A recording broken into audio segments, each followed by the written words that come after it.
Hi friends, இப்போ நம்ம பார்க்க போகிறது 10th ஸ்டாண்டர்ட் நியூ ஜாகிரஃபி புக்கில் இருக்கக்கூடிய அலகு 3 வேளாண்மை கூறுகள் அப்படிங்கிற லெசன் பார்க்கலாம். மிக முக்கிய வளமாக கருதப்படுவது மண் வளம். வேளாண்மையை ஊக்கப்படுத்துவதன் மூலம் அதிக மக்கள் தொகைக்கு ஆதரவாக உள்ளது வளமான மண் வகைகள். கனிமங்களின் கூட்டுப் பொருட்கள், மட்கிய தாவரங்கள், விலங்கின பொருட்கள், காற்று மற்றும் நீர் ஆகியவற்றை உள்ளடக்கியது மண். மண்ணின் 3 பிரிவுகள் மண் துகள்கள், களிமண், மணல் மற்றும் மண்மண்டி படிவு. இந்திய வேளாண் ஆராய்ச்சிக் கழகம் தொடங்கப்பட்ட ஆண்டு 1953. இந்திய வேளாண் ஆராய்ச்சிக் கழகம் தொடங்கப்பட்ட ஆண்டு 1953. இந்திய வேளாண் ஆராய்ச்சிக் கழகம் இந்தியாவில் காணப்படும் மண் வகைகளை 8 பிரிவாக வகைப்படுத்தியுள்ளது. இந்திய வேளாண் ஆராய்ச்சிக் கழகம் இந்தியாவில் காணப்படும் மண் வகைகளை 8 பிரிவாக வகைப்படுத்தியுள்ளது. இந்திய விண்வெளி ஆராய்ச்சி நிறுவனத்தின் 2015 அறிக்கையின்படி 147 மில்லியன் ஹெக்டேர் நிலப்பரப்பு மண்ணரிப்பால் பாதிப்படைந்துள்ளது. எத்தனை ஹெக்டேர்? 147 மில்லியன் ஹெக்டேர் நிலப்பரப்பு மண்ணரிப்பால் பாதிப்படைந்துள்ளது. இந்திய மண் வகைகள் எதிர்கொள்ளும் சவால்கள்: மண்ணரிப்பு, மண் சீரழிவு, நீர் தேங்குதல், உவர்ப்பு மற்றும் காரத்தன்மை, உப்பு படிவுகள். மண்வள பாதுகாப்பு என்பது காடுகள் உருவாக்கம், அணைகள் மற்றும் குறுக்கணைகள் கட்டுதல், அதிக மேய்ச்சலை தடுத்தல், மேம்படுத்தப்பட்ட பயிர் சாகுபடி முறை, காற்றெதிர் திசையில் மரங்களை நடுதல். வேளாண் பயிர்களுக்கு செயற்கை முறையில் நீர் கொண்டு செல்லும் முறை நீர்ப்பாசனம். நீர்ப்பாசன மூலங்கள்: கால்வாய், கிணறு, ஏரி. இந்தியாவில் 2வது மற்றும் முக்கியமான நீர்ப்பாசன ஆதாரம் கால்வாய் பாசனம். இந்தியாவில் 2வது மற்றும் முக்கியமான நீர்ப்பாசன ஆதாரம் கால்வாய் பாசனம். மொத்த பாசன பரப்பில் கால்வாய் பாசனத்தின் பரப்பு எவ்வளோ அப்படின்னா 24%. வளமான மண், வற்றாத நீர் மூலங்கள், அதிக நீர்பிடிப்பு கொண்ட பகுதிகளில் கால்வாய் பாசனம். கால்வாய் பாசனத்தில் 2 வகை இருக்குது. ஒன்று வெள்ளப்பெருக்கு கால்வாய், வற்றாத கால்வாய். மழை காலங்களில் மட்டுமே பயன்பாட்டில் இருப்பது மற்றும் ஆறுகளிலிருந்து நேரடியாக எந்த தடுப்பணைகளும் இன்றி தண்ணீர் எடுக்கப்படுவதுதான் வெள்ளப்பெருக்கு கால்வாய். மழை காலங்களில் மட்டும்தான் அது பயன்பாட்டில் இருக்கும். வெள்ளப்பெருக்கு கால்வாய் அப்படிங்கிறது எந்த தடுப்பணைகளும் இன்றி நேரடியாக தண்ணீர் எடுக்கிறது. அது மழை காலங்களில் மட்டும்தான் பயன்பாட்டில் இருக்கும். வற்றாத நதிகளின் குறுக்கே அணைகளை கட்டி நீரின் போக்கை சீர்படுத்தி பயன்பாட்டுக்கு கொண்டு வருதல் வற்றாத கால்வாய். கால்வாய் பாசனத்தில் 60% வட இந்திய சமவெளிகளில் காணப்படுகின்றன. கால்வாய் பாசனத்தில் 60% எங்கே இருக்குன்னா வட இந்திய சமவெளிகளில் காணப்படுகின்றன. கிணறு என்பது புவியின் செங்குத்தாக தோண்டப்பட்ட பள்ளம் அல்லது ஆழ்துளை மூலம் நிலத்தடி நீரை புவியின் மேற்பரப்பிற்கு கொண்டு வருதல். இந்தியாவில் கிணற்று பாசனம் எத்தனை பர்சன்டேஜ் அப்படின்னா 62. கால்வாய் பாசனம் 24%. கிணற்று பாசனம் 62%. நாட்டில் மலிவான மற்றும் நம்பகமான நீர்ப்பாசன ஆதாரம் கிணற்று பாசனம். மழைப்பொழிவு குறைவான பகுதிகள் மற்றும் கால்வாய் ஏரி பாசனம் இல்லாத பகுதிகளில் கிணற்று பாசனம். கிணறுகள் 2 வகை இருக்குது. ஒன்று திறந்தவெளி கிணறு, ஆழ்துளை கிணறு. கிணற்று பாசனத்தில் முதலிடம் யார் அப்படின்னா உத்தரப்பிரதேச மாநிலம் 26.6%. கிணற்று பாசனத்தில் முதலிடம் உத்தரப்பிரதேசம் 26.6%. நிலத்தடி நீர் போதுமான அளவிற்கு இருக்கக்கூடிய பகுதிகளில் திறந்தவெளி கிணறுகள் அமைக்கிறாங்க. நிலத்தடி நீர் அதிகமாக இருக்கிற இடத்துல என்ன அமைக்கிறாங்கன்னா திறந்தவெளி கிணறுகள். அதுக்கு எடுத்துக்காட்டு கங்கை சமவெளி. நிலத்தடி நீர்மட்டம் குறைவாக உள்ள பகுதிகளில் ஆழ்துளை கிணறு. எடுத்துக்காட்டு குஜராத், மகாராஷ்டிரா, பஞ்சாப், மத்திய பிரதேசம் மற்றும் தமிழ்நாடு. புவியின் மேற்பரப்பில் இயற்கையாக அல்லது மனிதனால் உருவாக்கப்பட்ட ஒரு தாழ்வான நீர் தேங்கும் பகுதி ஏரி. இந்தியாவின் மிக பழமையான பாசன முறை ஏரி பாசனம். இந்தியாவினுடைய மிக பழமையான பாசன முறை ஏரி பாசனம். அது 7%. ஏரி பாசனம் என்பது ஏரி மற்றும் குளங்களை உள்ளடக்கியது. கால்வாய் பாசனம் 24%. கிணற்று பாசனம் 62%. ஏரி பாசனம் 7%. ஏரி பாசனம் என்பது ஏரி மற்றும் குளங்களை உள்ளடக்கியது. ஏரி பாசனத்தில் முதன்மையாக உள்ள மாநிலம் தமிழ்நாடு. 3.78 லட்சம் ஹெக்டேர். தாவரங்களின் வேர் பகுதிகளுக்கு சொட்டு நீராக பாய்ச்சுவது சொட்டு நீர் பாசனம். மழை பொழிவை போன்றே பயிர்களுக்கு நீர்த்துளிகளை தெளிப்பது தெளிப்பு பாசனம். கரும்பு மற்றும் சோள பயிர்களுக்கு மற்றும் 4 மீட்டருக்கும் அதிக உயரமான பயிர்களுக்கும் தெளிப்பு பாசனம். நீர் சக்கரம் அல்லது வட்ட சுழற்சி நீர்ப்பாசனம் என்று அழைக்கப்படுவது மைய சுழற்சி நீர்ப்பாசனம். அறிவியல் முறையிலான நீர்வள மேலாண்மை திட்டம் பல்நோக்கு ஆற்று பள்ளத்தாக்கு திட்டம். பல்நோக்கு ஆற்று பள்ளத்தாக்கு திட்டத்தின் முக்கிய நோக்கம் நீர்மின் சக்தி மற்றும் நீர்ப்பாசனம். குறைந்த அளவு நீரில் அதிகளவு மகசூலை பெறுதல் மற்றும் தண்ணீர் பயன்பாட்டை மேம்படுத்த ஏற்படுத்தப்பட்ட திட்டம் பிரதான் மந்திரி கிருஷி சின்சாயி யோஜனா. குறைந்த அளவு நீரில் அதிகளவு மகசூல் பெறுதல் மற்றும் தண்ணீர் பயன்பாட்டை மேம்படுத்த ஏற்படுத்தப்பட்ட திட்டம் பிரதான் மந்திரி கிருஷி சின்சாயி யோஜனா. நுண்ணீர் பாசன திட்டத்தில் சுமார் 5 மாநிலங்கள் மட்டும் சுமார் 78% நீர்ப்பாசன வசதியை பெற்றுள்ளன.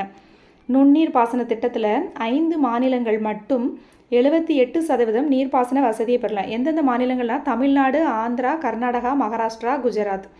வேளாண்மை மூலம் 50%க்கும் மேலான மக்களுக்கு வேலைவாய்ப்பு. நமது நாட்டின் மொத்த வருமானத்தில் 25% வேளாண்மை மூலம் தான் கிடைக்குது. வேளாண்மை மூலம் எத்தனை % மக்களுக்கு வேலைவாய்ப்பு கிடைக்குது? 50%க்கும் மேலான மக்களுக்கு வேலைவாய்ப்பு.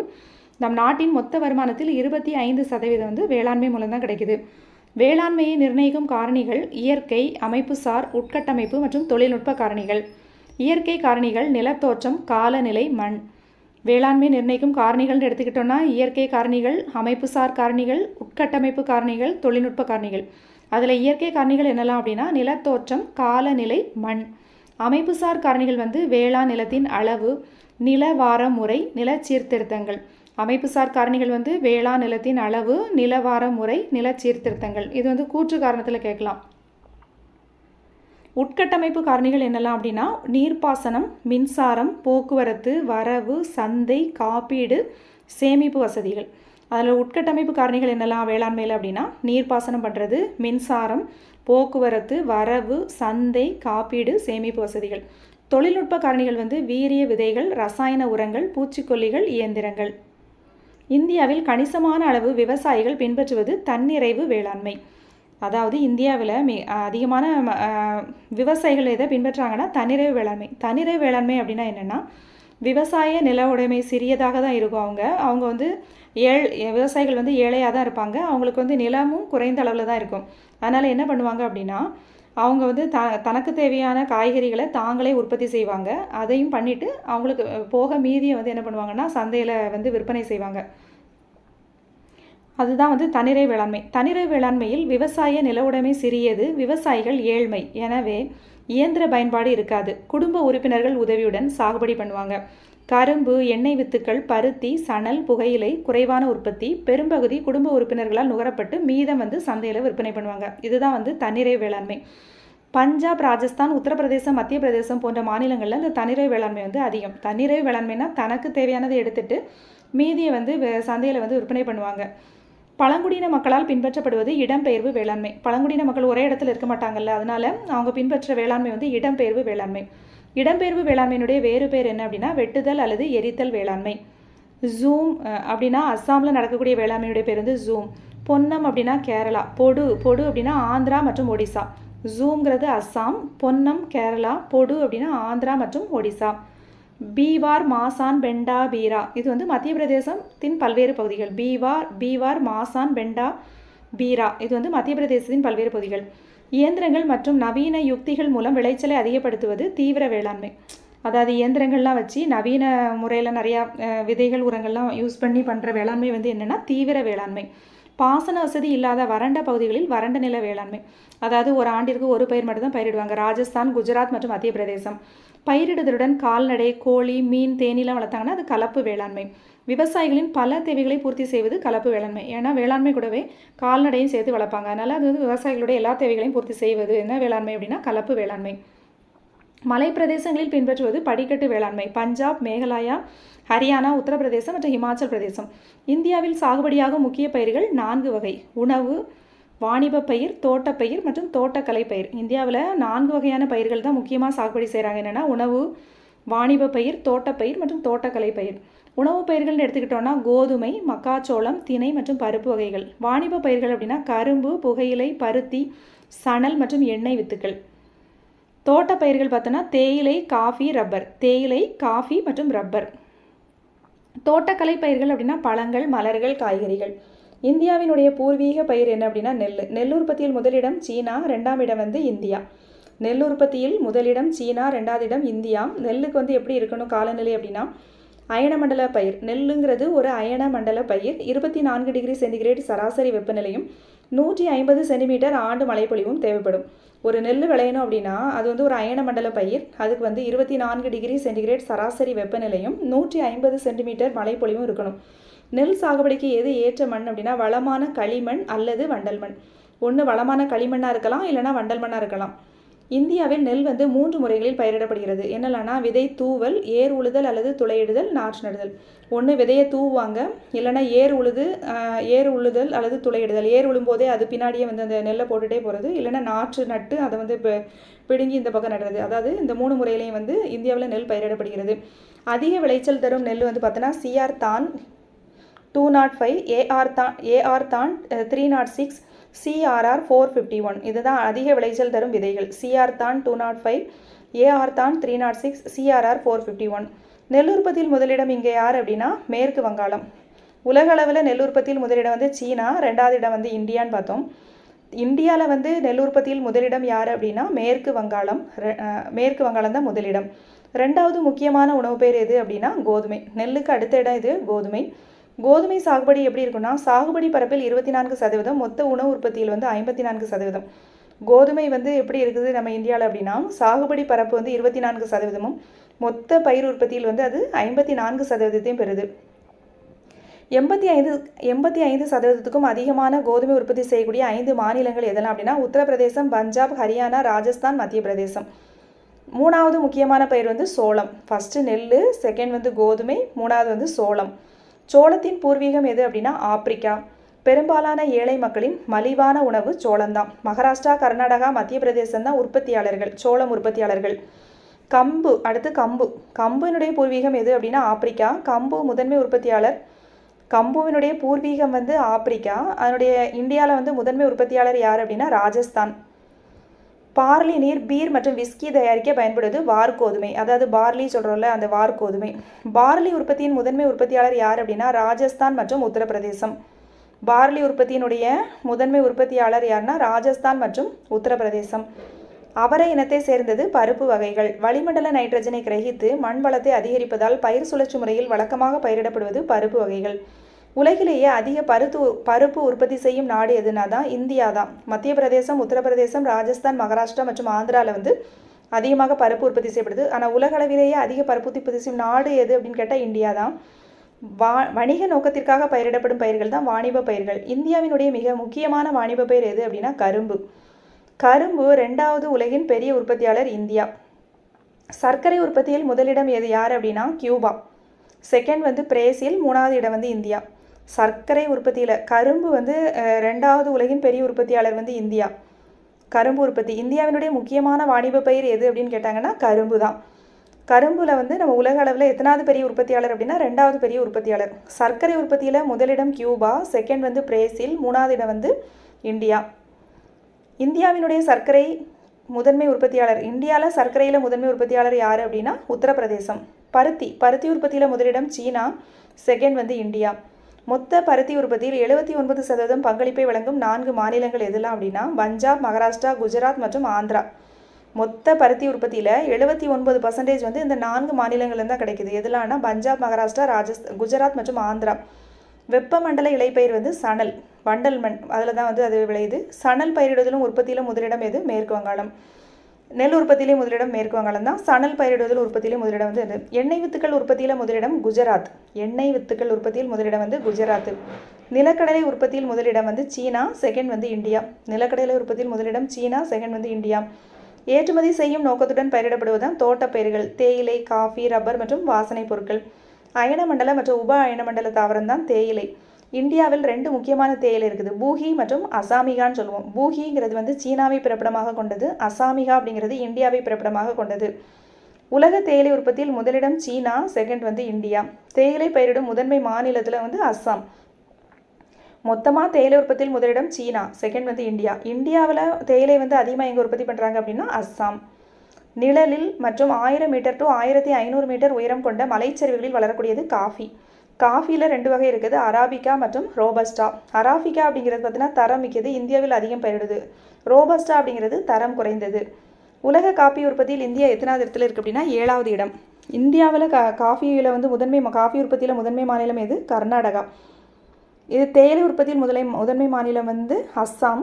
காஃபி உற்பத்தியில் முதன்மை மாநிலம் வந்து கர்நாடகா. உலக காஃபி உற்பத்தியில் இந்தியாவினுடைய இடம் எத்தனாவது இடம் அப்படின்னா 7வது இடம். கர்நாடகா காஃபி வந்து இந்திய உற்பத்தியில் எத்தனை பர்சன்டேஜ் அப்படின்னா 71%. உலக உற்பத்தியில் 2.5%. இந்தியாவில் வந்து காஃபி எங்கே அதிகமாக உற்பத்தி பண்ணுறாங்க அப்படின்னா கர்நாடகாவில் உற்பத்தி பண்ணுறாங்க. உலக அளவில் இந்தியா வந்து காஃபி உற்பத்தியில் எத்தனாவது இடம் அப்படின்னா 7வது இடம். இந்தியாவில் வந்து எங்கே அதிகம் காஃபி உற்பத்தி பண்ணுறாங்க அப்படின்னா கர்நாடகா. அது எத்தனை பர்சன்டேஜ் அப்படின்னா இந்தியா உற்பத்தியில் வந்து 71% வந்து கர்நாடகாவிலேருந்து தான் உற்பத்தி ஆகுது. உலக அளவில் பார்த்தோன்னா அது எத்தனை பர்சன்டேஜ் அப்படின்னா 2.5%. முதலில் ரப்பர் தோட்டம் உருவாக்கப்பட்டது 1902 கேரளா. வெப்ப ஈரப்பத அயனமண்டல காலநிலை பயிர் தான் ரப்பர். நறுமணப் பொருட்கள் உற்பத்தியில் இந்தியாவினோட முதன்மை மாநிலம் வந்து கேரளா. பழம், மலர், காய்கறி வகைகளை குறிப்பது தோட்டக்கலை பயிர்கள். பழங்கள் மற்றும் காய் வகைகள் உற்பத்தியில் இந்தியா வந்து 2ஆம் இடம். ஆப்பிள் எங்கெல்லாம் தான் கிடைக்கும் அப்படின்னா ஹிமாச்சல் பிரதேசம், ஜம்மு காஷ்மீர், உத்தரகாண்ட். வாழை வந்து தமிழ்நாடு மற்றும் கர்நாடகாவில் தான் அதிகம் விளையுது. ஆரஞ்சு மற்றும் திராட்சை தமிழ்நாடு, கர்நாடகா, மகாராஷ்டிரா, உத்தரகாண்ட், இமாச்சல் பிரதேசம் மற்றும் ஜம்மு காஷ்மீர். உலக காய் வகைகள் உற்பத்தியில் இந்தியா எத்தனை பர்சன்டேஜ் உற்பத்தி பண்ணுது? காய்கறிகள் உற்பத்தியில் இந்தியா வந்து எத்தனாவது இடம்? பழங்களில் 2வது இடம். எத்தனை பர்சன்டேஜ் உற்பத்தி பண்ணுது அப்படின்னா 13%. மொத்த உள்நாட்டு உற்பத்தியில் கால்நடைகள் வந்து இந்தியாவில் எவ்வளோ இருக்குன்னா 4%. மொத்த வேளாண் உற்பத்தியில் கால்நடைகள் வந்து 25.6%. உலகிலேயே அதிக கால்நடைகளை கொண்ட நாடு எது அப்படின்னா இந்தியா தான். உலகிலேயே அதிக கால்நடைகள் எங்கே இருக்குது? இந்தியா.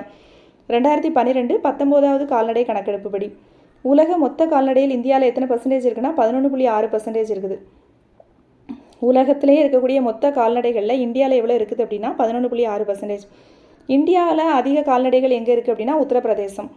இந்தியாவில் மொத்த கால்நடைகளில் கால்நடைகள் அப்படின்னு சொன்னோன்னா மாடு, ஆடு, பன்றி எல்லாமே சேர்ந்தது தான் கால்நடைகள். அந்த கால்நடைகளில் மாடு உலகளவில் மொத்த கால்நடையில் இந்தியா எத்தனை இருக்குது அப்படின்னா 11.6. அந்த கால்நடைகளில் இந்தியாவில் மாடுகள் மட்டும் எவ்வளோ இருக்குது அப்படின்னா 37.3% இருக்குது. மாடுகள் எண்ணிக்கையில் முதலிடம் வந்து பிரேசில், செகண்ட் வந்து இந்தியா. மாடுகள் மட்டும் எடுத்துக்கிட்டோம் அப்படின்னா அதில் வந்து முதலிடம் வந்து பிரேசில், செகண்ட் வந்து இந்தியா.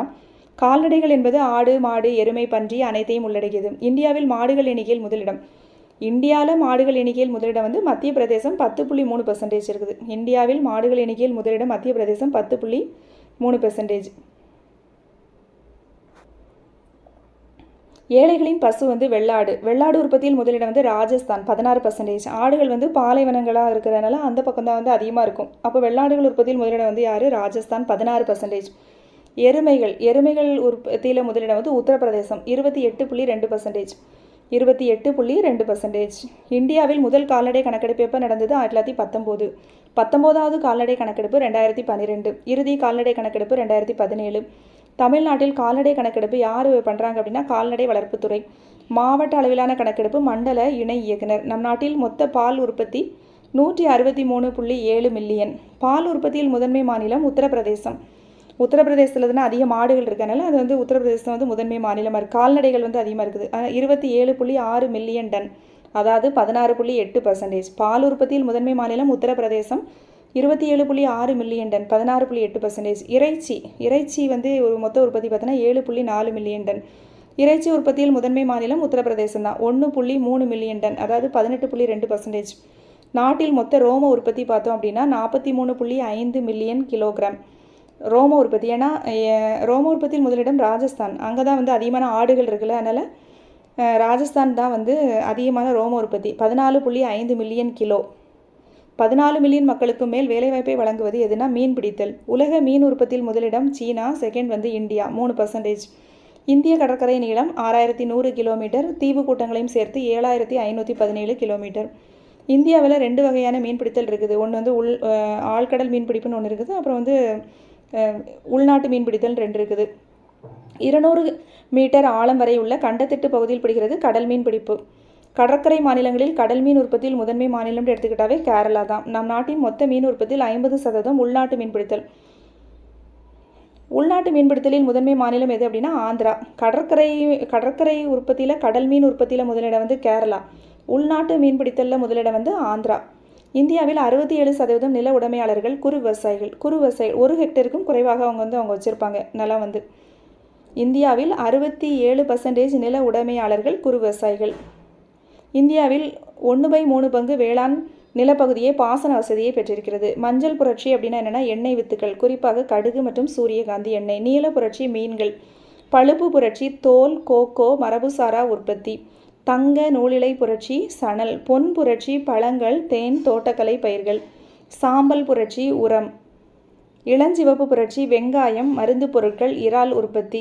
பசுமை புரட்சி அனைத்து வேளாண் உற்பத்தி. வெள்ளி புரட்சி முட்டை மற்றும் கோழி. வெள்ளி இலை புரட்சி பருத்தி. வெள்ளி புரட்சினா முட்டை, கோழி. வெள்ளி இலை அப்படின்னா பருத்தி. சிவப்பு புரட்சி இறைச்சி, தக்காளி. வட்ட புரட்சி உருளைக்கிழங்கு. பசுமை புரட்சி உணவு தானியங்கள். வெண்மை புரட்சி பால் உற்பத்தி. அடுத்து பல்நோக்கு திட்டங்கள் மற்றும் ஆறுகள் மற்றும் பயனடையும் மாநிலங்கள்.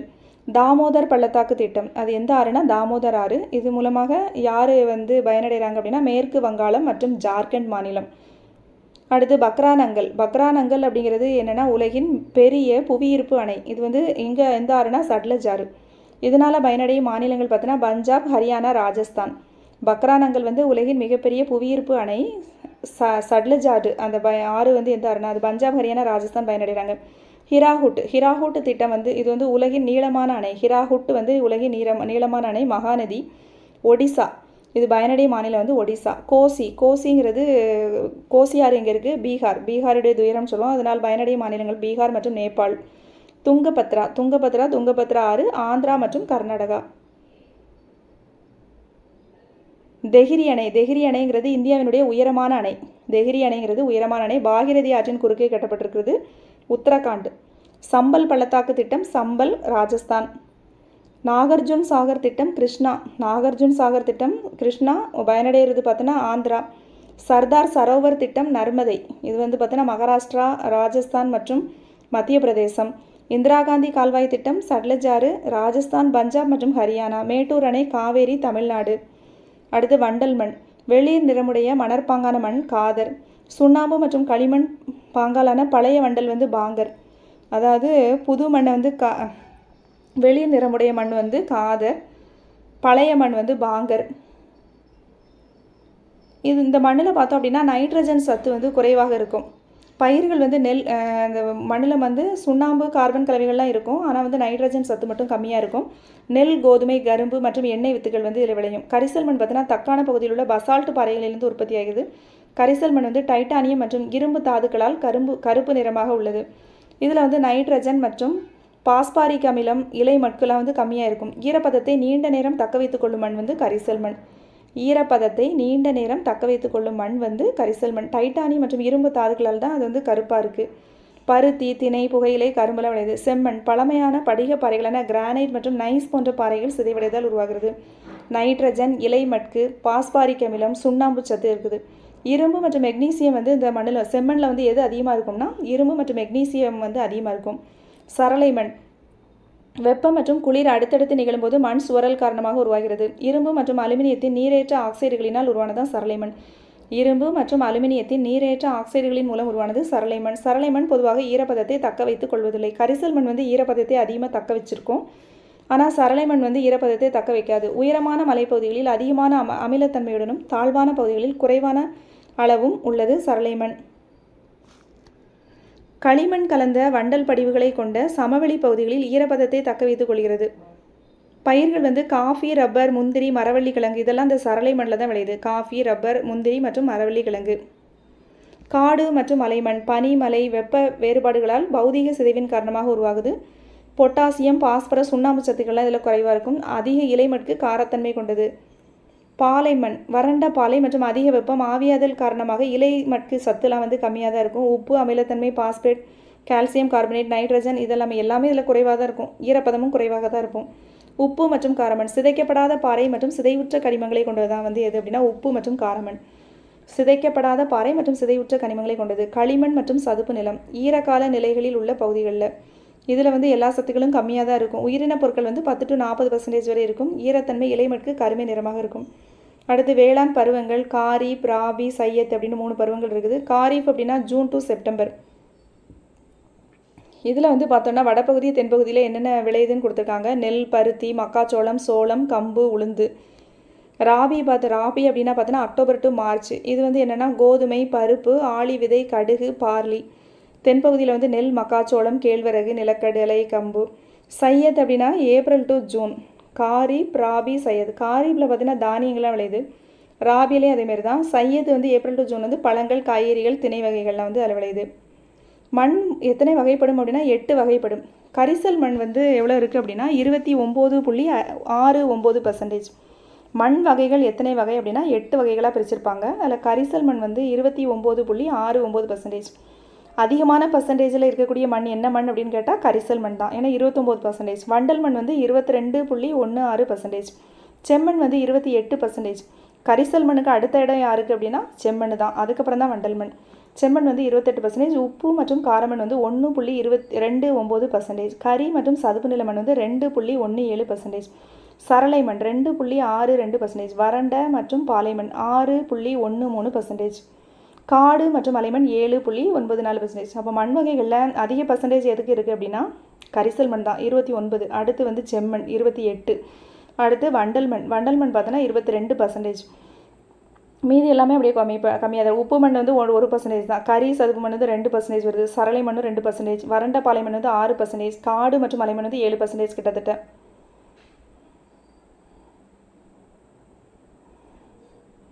எந்த நிறுவனம் இந்தியாவில் உள்ள மண் வகைகளை 8 பெரும் பிரிவுகளாக பிரித்துள்ளது அப்படின்னா இந்திய வேளாண் ஆராய்ச்சி கழகம். ஆறுகளின் மூலம் உருவாகும் மண் தான் வண்டல் மண். இந்தியாவில் உயரமான புவியீர்ப்பு அணை அப்படிங்கிறது பக்ரானங்கல். பருத்திங்கிறது வாணிப பயிர். கரிசல் மண் பருத்தி அல்லது ரீகர் மண் என்றும் அழைக்கப்படுகிறது. கரிசல் மண் வந்து பருத்தி அல்லது ரீகர் மண் என்றும் அழைக்கப்படுகிறது. உலகிலேயே நீளமான அணை வந்து ஹிராகுட் அணை. இந்தியாவில் அதிகம் நெல் எங்கே விளையுது அப்படின்னா மேற்கு வங்காளம். இந்தியாவின் தங்க இலை பயிர் சணல். காஃபி அதிகம் உற்பத்தி செய்யும் மாநிலம் வந்து கர்நாடகா. கூற்று காரணம் கொடுத்துருக்காங்க. பழங்கள் காய்கறிகள் பூக்கள் பயிரிடுதலில் ஈடுபடுவது தோட்டக்கலைத்துறை. உலகளவில் இந்தியா மா வாழை மற்றும் சிட்ரஸ் பழ உற்பத்தியில் வந்து முதலிடம் அப்படின்னு கொடுத்துருக்காங்க. இதுக்கான ஆன்சர் என்னன்னு சொல்லிட்டு கமெண்ட்ஸில் சொல்லுங்கள். அடுத்து கூற்று வண்டல் மண் ஆறுகளின் மூலம் அரிக்கப்பட்டு படிய வைக்கப்பட்ட மட்கிய பொருட்களால் ஆன ஒன்று. காரணம் நெல் மற்றும் கோதுமை வண்டல் மண்ணில் நன்கு வளரும். இதுக்கும் ஆன்சர் என்னங்கிறத கமெண்ட்ஸில் சொல்லுங்கள். இதில் பொருந்தாத இணை பார்ப்போம். கோதுமை நெல் திணை வகைகள் காஃபி. இதில் வந்து பொருந்தாதது வந்து காஃபி. அடுத்து காதர் பாங்கர் வண்டல் மண் கரிசல் மண். காதர் பாங்கருங்கிறது வண்டல் மண்ணுடைய இருக்கக்கூடியது வந்து காதருங்கிறது அதுக்குள்ளேவே இருக்கக்கூடியது. இது வந்து பழைய வண்டல் படிவு. இது புதிய காதருங்கிறது புதிய வண்டல் படிவு. பாங்கருங்கிறது பழைய வண்டல் படிவு. வண்டல் மண். கரிசல் மண் தான் இல்லை. வற்றாத கால்வாய் வெள்ளப்பெருக்கு கால்வாய் ஏரி பாசனம் கால்வாய். இதில் எது வந்து இல்லை அப்படிங்கிறது ஏரி பாசனம்.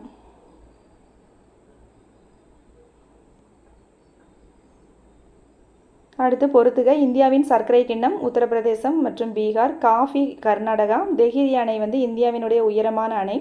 ஹிராகுட் அப்படிங்கிறது மகாநதி. தோட்டக்கலை அப்படிங்கிறது தங்க புரட்சி. Okay, thank you friends.